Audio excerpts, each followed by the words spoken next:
generation, so they were born between 1946 and 1964, so they're 56 to 74. They're typically kind of in the higher managing positions now, and they're actually retiring at a very, very high rate. So the statistics are showing that about 10,000 retire each day, and 47% of them have retired already. So there is a lot of managing positions and other positions that are being freed up as baby boomers retire. And so Generation X, which is the next generation, are taking those roles. And we'll talk about the percentages and the amount of each generation that are currently in the workforce. But Generation X is a very small generation, so there's just not enough Generation X individuals to fill all the positions that are opening up from the baby boomers. So I said Generation X, kind of a smaller generation. They're born between 1965 and 1980, so they're 40 to 55 years old. Millennials, which is what we're kind of here to talk about, they were born between 1980 and 1995. So they're about 25 to 40 as of right now. And Centennials, they're the babies in the workforce. They're born after 1995. They're just entering the workforce as of right now. So they're 25 and younger. Now, some of these years, and depending on the source of your research, these years can be a little bit variable. I would also like to say that I know we're here talking about generations, but the construct of generations I don't really buy into too much, just because these do stretch almost 20 years, and trying to compare somebody that is 20 years older, 20 years younger to each individual, there's a lot of variability within each generation. And I hear, a lot of times older generation Xers say, well, I feel like I'm more like a baby boomer. Younger Generation X sometimes feel more like they are more like millennials, and vice versa on any kind of the generation. So just because you fall into one of these brackets of ages doesn't mean that you necessarily will have all the characteristics of the generations. Like I said, I feel it's better to focus on the individual and focus on the individual, what they have and their attributes. On to the next slide. So generation population. So these are maybe a little outdated, but it gives you, these were projections. So this is what's supposed to be in the workforce as of right now. So you can see the generation, this is actually just population based on the right, I believe. So generation, the greatest generation, which is before the silent generation, they're really not in the workforce anymore. They're very, very few that are out there. These are, between probably 96 and above. Silent generation, you can see that their population is pretty low and will continue to get lower as time goes on, obviously. Baby boomers, you can see how baby boomers are quite a bit larger than Generation X. Millennials are kind of, spiked after that, and Generation Z. So because we have these 5 generations in the workplace, it does create some obstacles, as we all know. Somebody that's maybe in an older generation maybe not be able to communicate with the younger generation, but I also feel that it creates a lot of opportunities as well. So we'll definitely get into that, but I think having a diverse population within your workforce really allows you to have a strong team. And it's just about overcoming the obstacles and being able to communicate. So these populations that you're seeing on these charts, they obviously change over time, and they will continue on. Generation Z, we're on the cusp of a brand new generation being established. Now, I have not seen say that any babies born now will kind of be classified as the next generation. So I don't know if they'll be post-centennials or if they just circle back in their Generation A. We'll wait for the specialists to determine what they'll be called. Baby boomers were the largest generation in the workforce and kind of in the population for quite a while. But that has been changing as they age and they start retiring. Millennials actually now are the largest generation in the workplace, and it's kind of almost considered the second baby boom. So baby boomers didn't necessarily have as many kids as Generation X, and Generation X kind of had more kids. And then millennials are kind of the way that baby boomers were. birth rates have been dropping in millennials, and they also wait quite a bit longer to have babies. So that might be why they're stretching out generations, but that's just kind of my speculation when it comes to that. So how many and when? So you can see here in these different charts of kind of how it's progressed over time from 2005 kind of on. And you can see how millennials started gaining traction, and the percentages within the workforce have started increasing pretty rapidly, actually. And as of 2020, the next chart may slightly disagree with that and thinks it's a little bit earlier than this, but based off of this, in 2020, millennials are now the majority people in the workforce. And that's kind of why we're here talking, because it is very important, in my opinion, that millennials are embraced and that people learn to work with the millennial generations, because they are the largest. And if you ignore millennials and you kind of don't want to hire them, or if you have a negative outlook on millennials, you're ignoring the largest percentage of employment opportunities. I know COVID has changed this quite a bit, because prior to March, maybe February, we were statistically known as we were at full employment. So finding workers to fill the positions that you have in your companies was very, very difficult to do. Now, because of COVID, our unemployment is 11, 12, 13%, depending on the day or the week. It's starting to get better. We are slightly in a recovery. We'll see what the next couple of months kind of brings to that. But I do feel that we will be back to kind of full recovery, hopefully next year, mid next year, which means that you're going to be fighting for workers. So focusing on millennials and hiring millennials is going to be crucial to keep your company strong and viable. And millennials, I promise, can be worked with. And centennials, this doesn't really show that here, but that's kind of the green chart. So they're showing, as of right now, maybe 7% of the workforce is centennials or Generation Z. Like I said, they're younger, so you might have them as interns. They might be just freshly getting out of school, or they're your baristas or other different positions, and they're starting to gain traction into their careers. And probably in the next 5 years, will start becoming more, holding more professional positions. So into that, this next chart kind of shows you how the population of each generation has changed over the last 20, 30 years. So you can see boomers for a very, very long stretch of time were the highest population in the workforce. And then Gen X may have had a little blurb of time of being the highest population, but like I said, Generation X is actually statistically the smallest generation that we've had. And so one of the issues is like I said before, there's not enough Generation X to take all the upper management positions that are opening up as boomers have been retiring. And you can see each trajectory of the generations kind of almost mimics one another. So you can see the silent generation, they're down to 3%, might even be less in the workforce now, just as of 2017. So, another 3 years has passed. Post-millennials, that is the Generation Z or the centennials. So they have started to gain traction. And you can see some of these numbers vary between the sources of research that I did. And they will, at a certain time, give it 15, 20, 30 years, they will be the highest population in the workforce as well. So one of my focuses is training them, passing the information that I have on, and then trying to get them groomed, because in 20, 30 years they will be taking over those higher positions. Generation the baby boomers, or the generation of the baby boomers, also because they were in charge for such a long time, and they are staying in the workforce longer, it kind of almost helps create some of the characteristics that maybe younger generations have perceived on them that may not be actually fitting.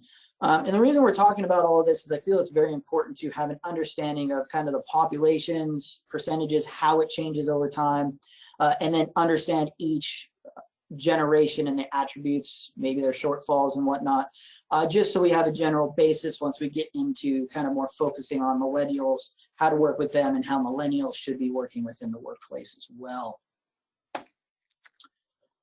So generation influences, as we all know, things change over time. So if you look in here, this kind of gives you a general sense. I'm not going to hit each one of these, but as you can see, each generation is kind of formed by the different things that may have been they experienced, or the large things, you know, like World Wars, Cold Wars, the 9/11 attacks definitely changed the way that Generation Y and maybe Generation Z have been, how they were raised and how they kind of have been groomed to, and just how, you know, society in general has influenced them.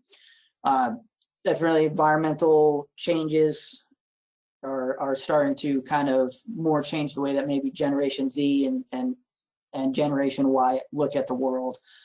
Other things that you can see here is just different ways that maybe their attitudes towards career changed or has progressed, and we'll get into that a little bit more as well.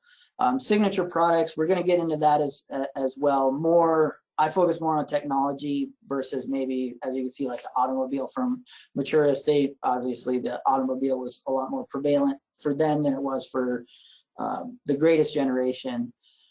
Communication media, I think this is one of the largest driving forces, but by the way that people operate within the workforce and communicate within the workforce, and why it may cause some strife or some conflicts within the workforce.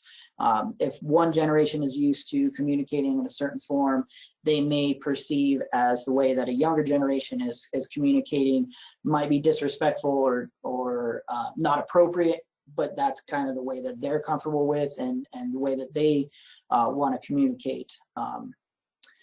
And then the preferences on maybe financial decisions, we're not really going to hit on that, but communication is definitely an interesting one. Obviously, Maturist or the silent generation, traditionalist, they were very, very good at communicating face-to-face.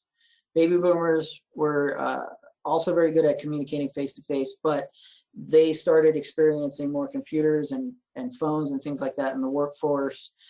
Generation X, they were the first ones to kind of start out their careers with computers in the workforce. And then obviously Generation Y, smartphones, tablets, and things like that. Kind of what is here. So like I said, I think technology really influences the way that generations' upbringing was. You know, traditionalists, you know, TVs weren't as prevalent back then. So when they were being reared, they sat around the dinner table or sat around in the living room, and their entertainment was radio. And so they didn't maybe focus on that as much. And they were out and about, had more face-to-face communication. Boomers, TV became a lot more prevalent. So, you know, the TV kind of replaced the radio for the family life entertainment. And that's obviously progressed. And I would say probably, and I'm guilty as the next person of probably spending too much time watching TV. And that might be an influencer into the way that people communicate or not communicate, I guess, maybe the problem that's caused by that. Generation X, like I said, computers, that was very big. So they've gone through their whole career and seen the advancements of computers being pretty basic to being where they are now, which they're very, very advanced. Millennials, the internet. I think that this is a big contributing factor, which might frustrate Generation X and boomers to millennials. Millennials have lived their entire work career and pretty much their schooling with internet, which allows communication and allows you to bring up information very, very quick. So millennials are very used to being able to get information very, very quick, which may make it seem like we're hasty or we're impatient, but that's just the way that we kind of were raised. You know, if you have a question, you search for it online, whether you use Google or Bing or whatever the search engine that you use, and you can get a response and anything, really any information in the world within minutes, versus, you know, Generation X and boomers, they're definitely, when they were raised, were not used to that. So I think that kind of creates some of the lack of patience or the instant gratification characteristics that millennials have that may be hard for older generations to understand. Now, centennials are a whole different animal because now they were born. My daughter's a centennial, and she literally can use her iPad and her phone, or my phone, better than my grandma or her grandma can, or my mom can. So they're even more in tune to technology, and they have information at their fingertips even more readily than millennials have. So it'll be interesting to see in the next 5 to 10 years how that may have influenced, or how that influences their characteristics. But like I said, you know, the reason I have this slide here is because I do feel that technology in general is a large influencer of how generations act, shapes their characteristics, shapes maybe the way that they work in the workforce. You know, baby boomers, they had a lot of reliance on fax machines. Generation X started getting used to emails. Now everybody's used to emails now, and traditionalists, they didn't have a lot of that stuff when they were, you know, first in the workforce. But I think all of those things are just hurdles, and maybe they just need more training and more familiarity and more exposure to those things for them to be comfortable. I do have friends that are boomers that are way more technologically advanced than I am. So definitely it's individualist. So if you're sitting there saying, well, you know, I'm a boomer, or I'm a traditionalist, or Gen X, you know, I can use my computer way better than a lot of kids that I know. Absolutely possibility. Not saying that that doesn't happen, because it definitely does happen. But it's also something that millennials, because they are getting into management positions, I think I'm a pretty good example of that. I'm pretty young, and I'm in a management position, and I actually manage a couple of Gen X or baby boomers. And so it is important for younger generations that are managing maybe older generations to understand that if they're not comfortable with a technology or a form of communication or something like that, that it's not an issue. They have huge attributes and huge benefits to being part of your workforce. Just being understanding that maybe they need a little bit of training or something like that, or just using it and getting familiar with it. So being patient when it comes to that is I feel is a huge part of that. So I think that, and we'll hit that a little bit, but really understanding the individual is very important. So generation characteristics. Now, like I said, generations span 20 years in general. So you may feel that you have some of these characteristics, feel that you don't. We're going to hit the good characteristics first. So traditionalists, typically they're very stable, secure. They're civic-minded, loyal, respectful. They definitely really prize clearly defined roles and clear direction. Baby boomers, they're advancement oriented. They enjoy recognition for what they've done. They're more team oriented than maybe traditionalists were.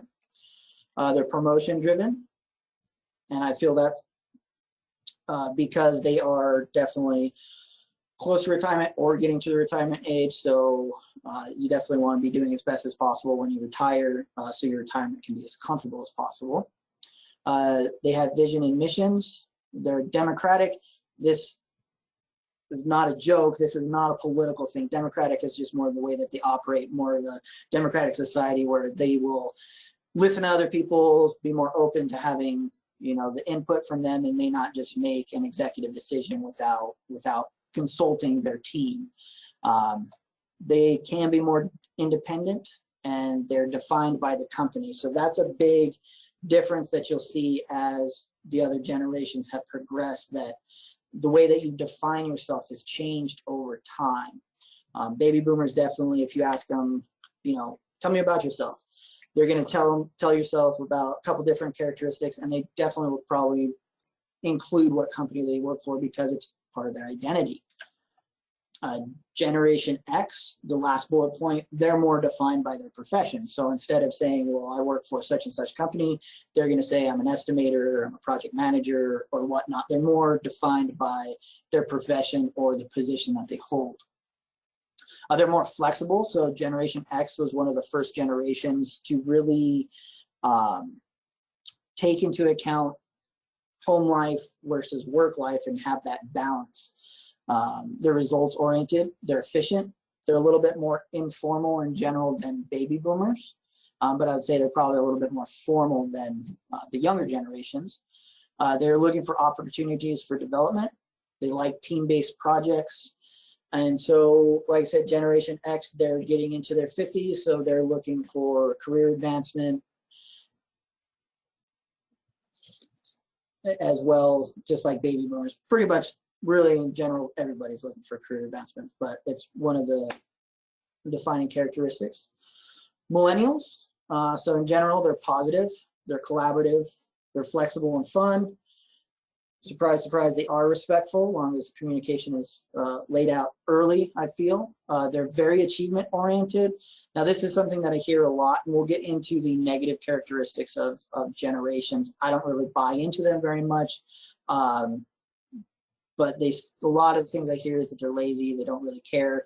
Well, the thing is achievement oriented is a very strong construct of a millennial. Reason being is millennials are so many of them out there, and the job market is so tight, or at least it was. I still feel that it's very tight because a lot of companies aren't being able to operate, unfortunately, right now. But they have to be very competitive to move forward. So they're looking for achievement. They are trying to one up the other millennials so they can be selected. A lot of the positions that I've applied for, I've gone up against 5, 6, 7. When I worked for the Army Corps of Engineers, I heard that there was like 13 people that applied for that position. So it is a lot different for millennials getting into the workforce than maybe some older generations had it. They're very fast learners. I think that's derived from the technology advancements that they've experienced as they were raised, from having decently capable computers to going into very advanced computers, into having tablets and a phone. So they were teenagers, young adults when a lot of those advancements were. So that kind of aided into their ability to learn fast. They crave continuous learning. So having a training program within your company can definitely help out attracting millennials to want to work for you. And I did not fix that last bullet point, so ignore that one. Centennials, so they are very, very optimistic, actually more optimistic than millennials. That is kind of surprising, just because that kind of how society almost seems like it's doom and gloom because all the news that we see and the 24-hour news cycle that we have. But in general, what I've heard is when you actually poll centennials and ask them, do you think that you're going to do better than your parents? Do you think your career is going to be fulfilled? Most of them say yes, which is great. I think that young people in the workforce and people in general having that positivity and that optimism is crucial. You don't really want to work with doom and gloom people, in my opinion. Centennials are actually very independent. Millennials definitely like working within teams. Centennials have kind of, the pendulum has started swinging back, so they like working individually. Not saying that they don't work well in teams, but they're just more independent than millennials, sorry. They're very fast paced. This is also derived by technology and just what they've experienced and how they've been reared. So they can be very, very fast paced. They're one of the most tolerant generations. I think that's just kind of a signal of where society is in general. Definitely society is more tolerant in general than maybe in the past. Sometimes it doesn't seem like that because of the news stories that we see, but they definitely are more tolerant. They're convenience driven. I think this is also just kind of where we are. They're used to the Ubers, the Grubhubs, being able to order something, next day shipping, being able to order stuff off their cell phones and things like that. So they're just very used to having convenience at their fingertips. So they may seem even more hasty or more impatient than millennials, but that's just kind of where society is. So it's just something for everybody to adapt to, and also something for them to understand and internalize. So maybe they can slow down, take a step back, and maybe that might help within their career. They are extremely tech savvy. Oh, I missed achievement oriented. I think all young people are quite achievement oriented. Technologically savvy, they're very, very comfortable with having a phone in their hands, working on a computer. If you Google lecture hall right now, you'll see kids in a lecture hall where they're seeing the teacher lecturing at the front. They have their computer where they're taking notes, and then they're also on their phone and things like that. And so they're used to multitasking and just being very proficient and comfortable with technology. And more, there's more forms of communication. I can't even list them all that are out there, you know, the Snapchats and all the different things that are there, you know, Facebook Messenger and Instagram and all that kind of stuff. So they use more and more forms of communication than any other generation ever has. So if you have somebody that's working for you that is a centennial and even a millennial, because they may rely on more forms of communication than previous generations as well. Early communication, setting the ground rules and saying these are the ways that we communicate within this company, this is what we kind of expect, really helps them understand what needs to be done in the workplace.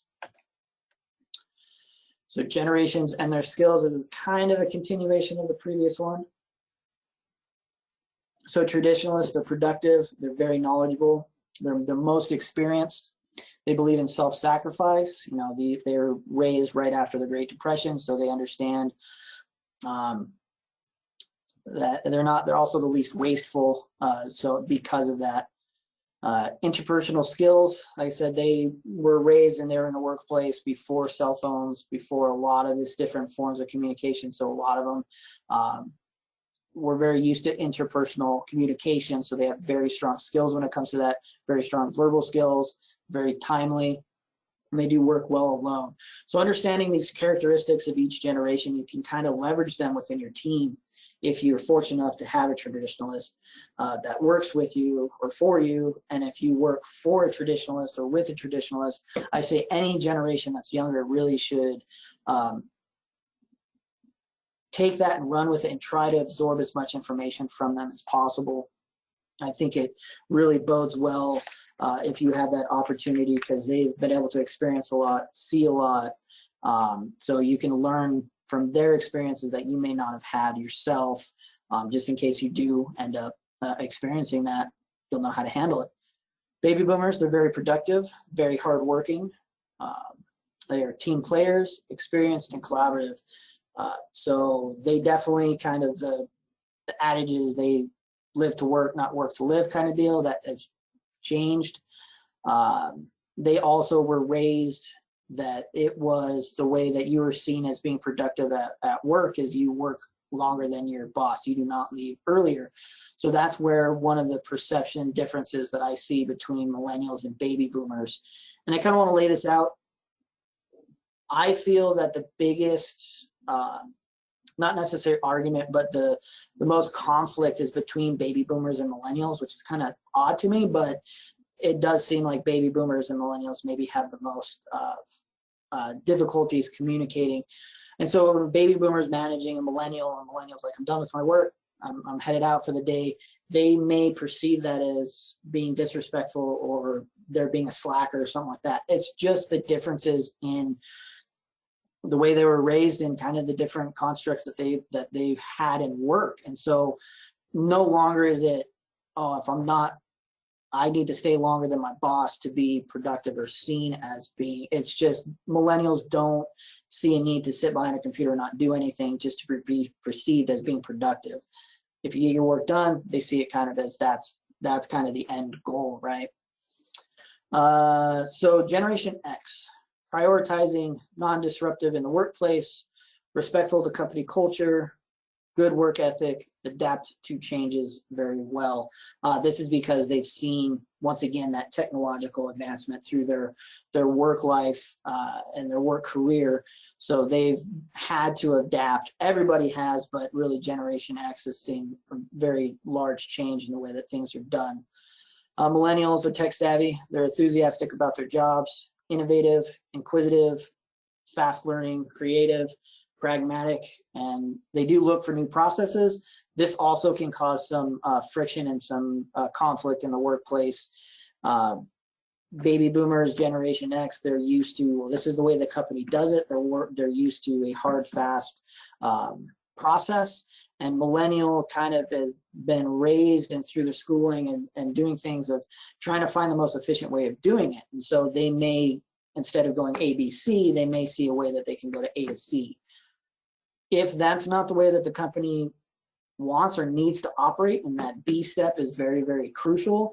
I feel that just having open communication with millennials and having them understand that it's the process that is crucial, not the outcome, having that communication early can allow you to kind of get past maybe that friction that you have, because millennials, they do try to be as efficient as possible.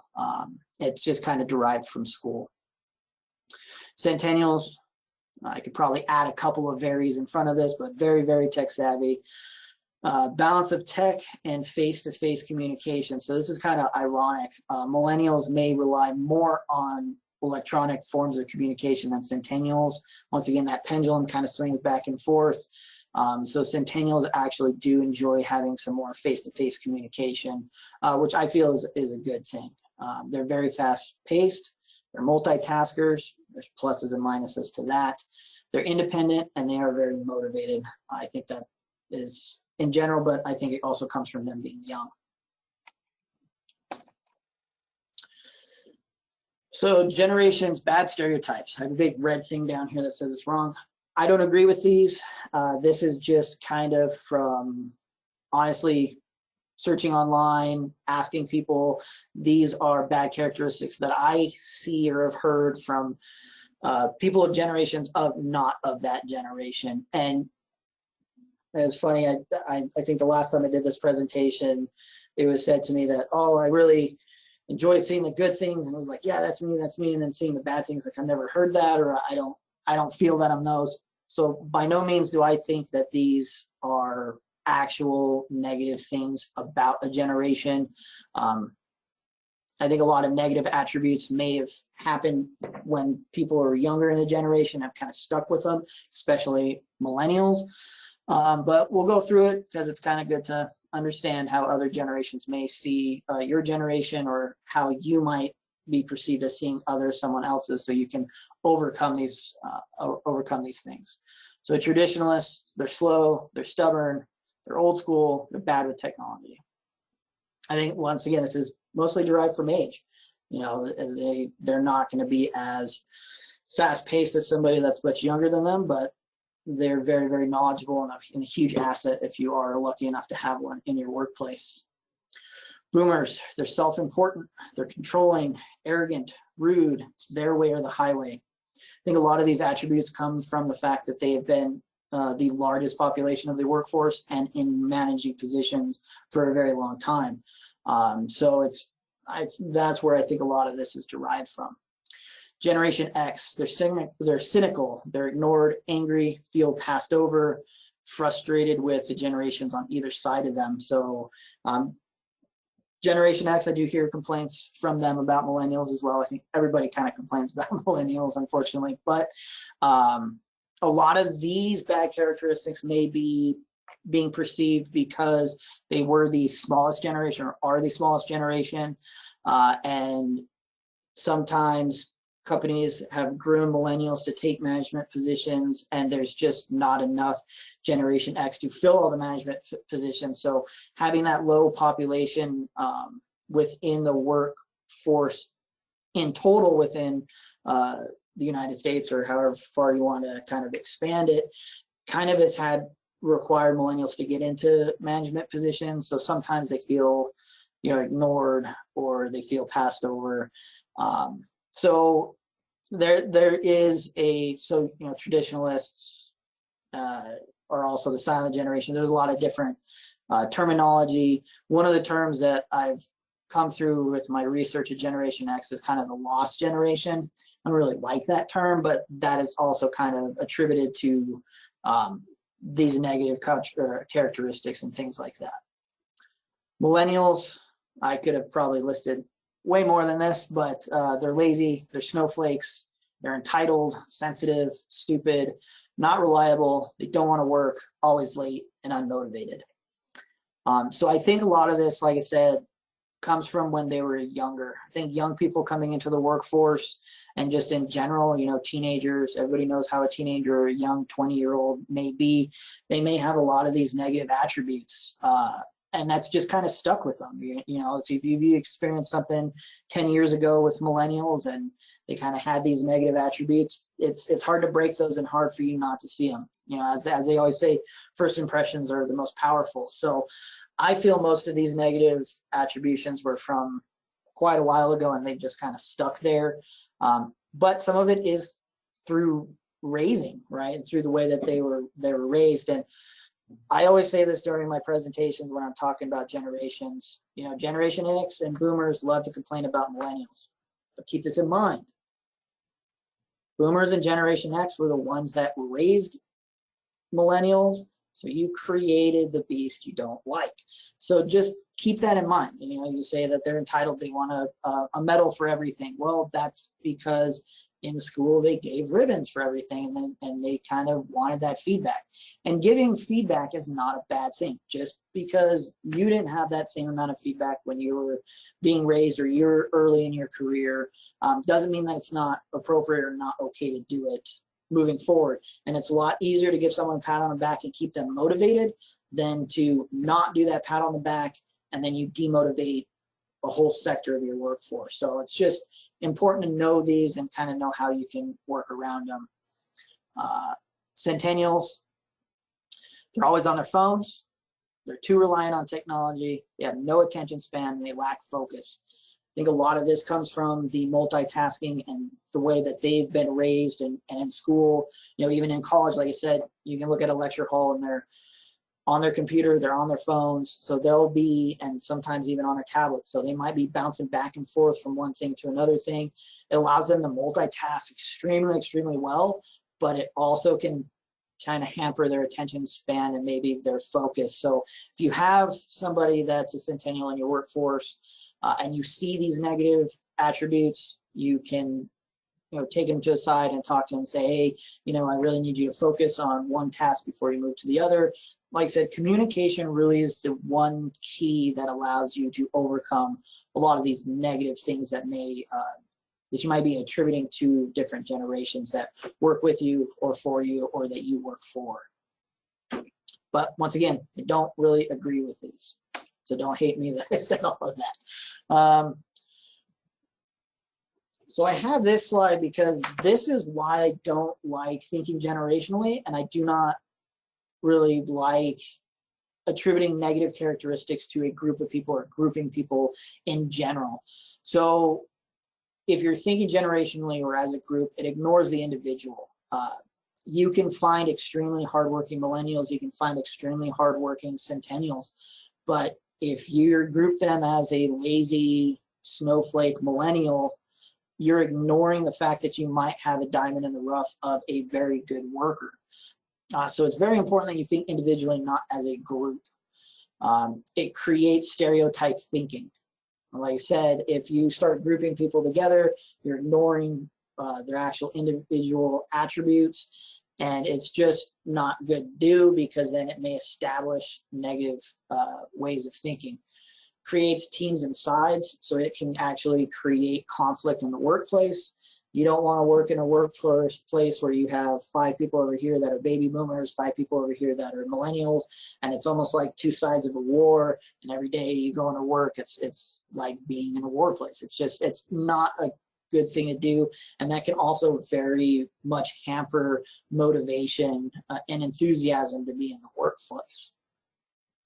Once again, it can isolate groups or individuals. So as a millennial that's typically worked in places that have had older people, being in estimating, especially, that's obviously what I specialize in.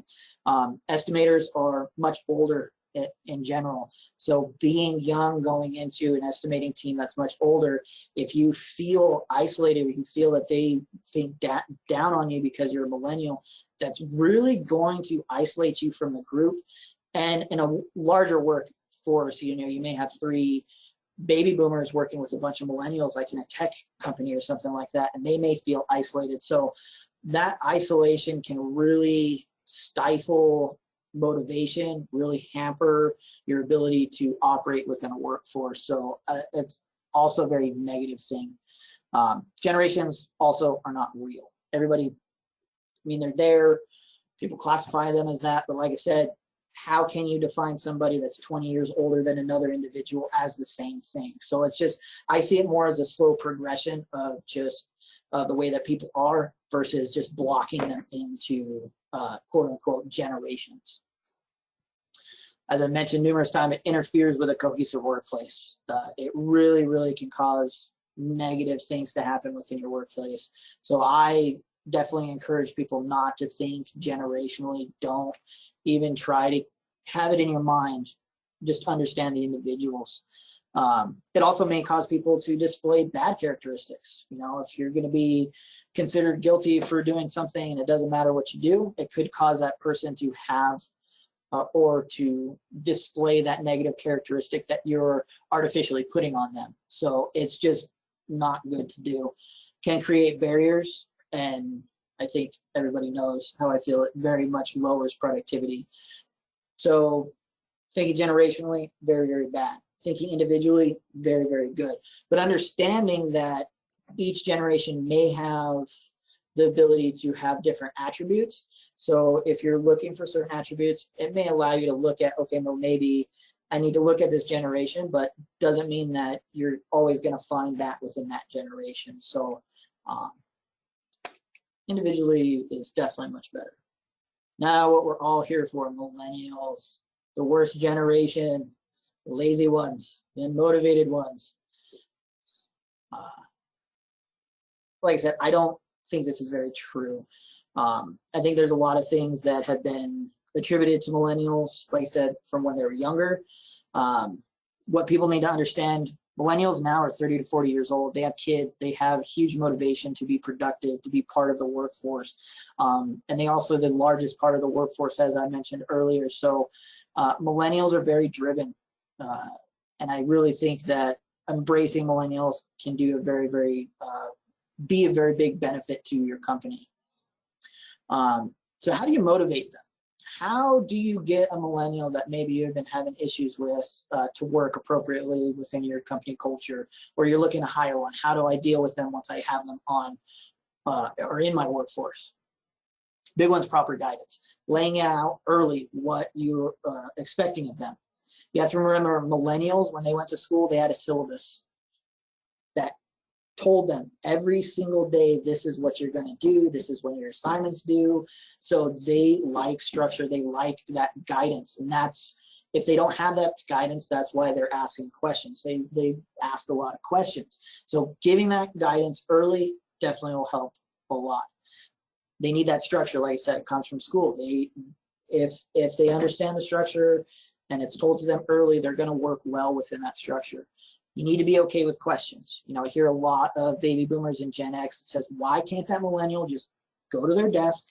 I told them to do this, just go figure it out. Well, millennials didn't have to do that in school, really. They were guided, they were told how to do something. And so they're used to that. So most millennials that I know would rather ask a question, spend 10 minutes to understand how to do it so they get it done quicker than spend 2 hours trying to get that same 10-minute activity done. So really it boils down to efficiency. And as a manager myself, I would way rather spend 10 minutes helping someone understand something that they can get it done in that time period than letting them waste 2 hours of productive work trying to figure it out. So I think it's just a different mental way of looking at it. There's nothing wrong with trying to figure it out yourself. But there's nothing wrong with asking the question and guiding them as well. So that's something that maybe older generations can understand about millennials. They're used to asking questions. They're used to getting that guidance. There's nothing wrong with getting that guidance. And just because you didn't get that guidance doesn't mean that it's not okay to give that guidance. And you should be trying to instill as much knowledge into these people as possible, because millennials will be essentially running the world soon. Now, that sounds kind of like a comic book, like, oh, they're going to be running everything, but they will be. And in all honesty, you're going to have a president that's a millennial in a couple, maybe a decade or so. So understanding that and understanding these millennials are going to be managers within the workplace, trying to instill as much information into them as possible is going to be the best thing for your company. So answering those questions is vital, and I think it's a benefit. Understanding life versus work. Generation X, I think this may be why there's less friction between Generation X and millennials. Baby boomers are used to having their work kind of dictate their life. Not all of them, but a lot of them. Generation X definitely started instilling more of that work versus life balance. Millennials have a huge motivation to work to live, right? So they may prize time off more than money, which is a hard construct for older generations to understand. I'm not saying that's the same thing with every single millennial, but if you notice, I have heard people say, well, I even offered them a bonus to stay late and work hard, and they didn't want to do it, but I needed them there. Well, if maybe a bonus doesn't work, maybe offer them some additional time off or something like that that would equate to the same amount of money. You might find that might motivate them a little bit more. So understanding the individual when it comes to that, but also understanding that life versus work. If they really do prize their time off, they want to be able to go home, kind of disconnect from work. But also, if that's not possible with what I do, and I'm fine with it. So if that communication is done early, it may help bridge that gap between that work versus life balance. But being okay with that is also may eliminate some of that friction. We also like having a goal, so show that achievement possibilities. Millennials like to know what gear or sprocket they are in that mechanism and what they're doing, how that ends up helping the end product. So they don't want to just be sitting there data entering and not understanding how this helps the company or helps whatever they're doing, right? So if you show how they can achieve and how, if you're doing this, this is going to be kind of the process that you're going to be promoted and whatnot, helps them stay motivated. Understanding how they affect the company helps them staying motivated as well. So just having that early communication and that early display of what they do and why it's important definitely helps. Recognition and feedback. Not everybody needs a trophy, but they are used to getting that recognition and that feedback. And this is another thing that baby boomers had a little bit different than millennials did. You know, traditionalists, when they were managing you, and the greatest generation, when they were managing baby boomers, they may have not given as much recognition and feedback. To me, recognition and feedback is not a bad thing. I have no problem giving someone a pat on the back, saying good job. If it keeps them motivated, what is 2 seconds of my time saying that's a good job, especially if you feel that way. I mean, I'm not saying to ever lie to anybody, but if you see somebody in your workforce doing a good job, give them that. I mean, how many times have you gotten that? It makes you feel good about yourself, really helps you drive in the workforce to do better. So I feel recognition and feedback is crucial and helps. And don't think of it as you're giving everybody a trophy for what they're doing. Definitely, if someone's doing something wrong, address that with them, but give feedback and recognition where it's deserved. Understand the new forms of communication. I hear a lot of balking about, oh, my employee texted me that they're not going to be at work today, so that they're not feeling good. I don't understand why they can't call me. You got to understand, millennials, that was the way that they communicated when they were teens and when they're in college. So they're used to that being really honestly a formal form of communication. So if that is not an approved way of communicating to the superior or the chain of command, lay that out early, because they won't have a problem giving you a call, but it's just a different way of understanding what is an approved form of communication. And centennials are even different than millennials. So really having that early communication, that early communication of saying what is an appropriate way of communicating within that company, what's not, definitely helps out quite a bit. And maybe embrace it yourself.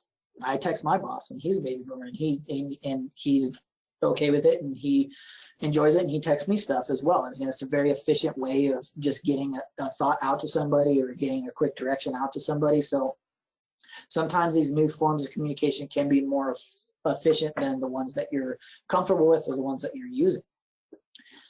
And like I said, show how they make a difference. Like I said earlier, they want to know how that cog or that gear that they represent is affecting the entire thing. It just really helps them keep motivated and makes them feel like they're worthwhile. One thing that I didn't address earlier that I should have is baby boomers are very loyal to their company. As I said, they are kind of identified by the company they work with. Generation X are more for what position they hold. Like I'm an estimator, so so what I'm trying to say is Generation X might be more willing to bounce from company to company within their career field. And they may not be as quote unquote as loyal to a company, not saying that they're not loyal, but they're more willing to benefit themselves by moving to a company, whereas baby boomers may not have. Millennials in general, not all of them, but in general, are willing to change their career field if it's the best thing for them. So Generation X really held on to that career field that they're doing. Millennials, as they get older, I think that's changing. It definitely changed for me. Like I'm an estimator, probably die an estimator. But you got to understand that you got to keep them motivated. And if you keep them motivated, there's less likelihood that they'll change who they work for or even the career that they're in. So I just spent quite a bit of time of saying how people should work with millennials. That doesn't alleviate the fact that millennials need to understand how to work with other people and see how they're perceived as well in the workplace. To have a cohesive workplace, to be able to advance in your careers, millennials like myself need to understand what they can do to make the workforce or workplace work better, and also how you can advance and how you can better yourself. So the first thing, being willing to learn from older generations. You know, I think maybe 18, 20-year-olds are like, I know everything. I think as you get older, that kind of goes away. But there's an absorbent amount of information out there for you to take in, especially if you have baby boomers and traditionalists that work for you. Even Generation X, they've all experienced more than millennials have. They all have things that they know better. They've gone through it. They've had those issues and been able to work through it. So if you can absorb that information, learn from them, you'll be better, you'll advance quicker, and your knowledge base will be greater. So you need to respect the other generations that you're working with. And that's my next thing, is be respectful, right? That do not go in there haughty. Do not go in there thinking that you're the cream of the crop, and because that's just going to really instill those negative attributes that you're trying to overcome. My whole career has been trying to overcome the negative attributes that people have put on millennials. And it honestly, it does make me mad when I hear somebody, I'll never hire a millennial, or millennials are lazy or that. And I think to myself, I'm like, I am not that. Well, if you don't want that characteristics put on you, be respectful. Don't be different than being respectful, because then you may be perceived as that, and you don't want that. Absorb knowledge from others. Like I said, you'll need it. Understand the need for structure. Usually millennials are okay with working within structure, but you need to understand that their structure and their processes that they've had in place may be there for a reason. So you don't want to disrupt those. You want to understand them. It's not saying that you can't maybe encourage a different way to do it, but just remember, on your first day, you may not be wanting to say, oh, your process is stupid, I can do this twice as fast by doing this or this or this. There might be a reason that they're asking you to do it that way. So take a step back and respect that structure, respect that process that you're being asked to work in and you're being allowed to work in. Know what is expected of you. If you don't know what's expected of you, ask the question. As I said earlier, other generations need to be okay with questions. You also need to, as a millennial, you need to be okay with asking certain questions, because you do not want to be seen as lazy just because you're sitting there and you don't know what to do. So then you freeze up and you don't do anything. Ask the question and communicate. I think communication is the biggest need in general for everybody, but be willing to communicate and be willing to communicate early. If they don't lay out a structure, they don't lay out a process, ask what the structure is, ask what the process is. It'll allow you to work better within that work environment or that company. Diversification equals success. I believe in an individual approach. So meet the people where they are. You need to meet and understand who an individual is and their attributes that they can bring to your team. Know who your current team members are and their characteristics and the attributes that they have. Because if you know your team and say, unfortunately, you lose somebody to a different company, they retire, they don't work out and you have to fire them, unfortunately, or something like that, you need to understand what attributes the other team members have, because then you can find an attribute that really kind of coalesces with them and fits and maybe fills in the voids that that other team member had that is gone now. That goes into know the individuals in your workplace. I used to put generations in there, but I don't think that you need to necessarily have representation from every single generation in your workplace. But if you do, it does increase your probability of having the different positive attributes that each generation or subset may have. Know the strengths that you currently are looking for or that currently have. Look for candidates that can fill those voids. And like I said, having all generations can increase your probability, but like I said, it's not necessary. But I do think that it can help. It's not a bad thing.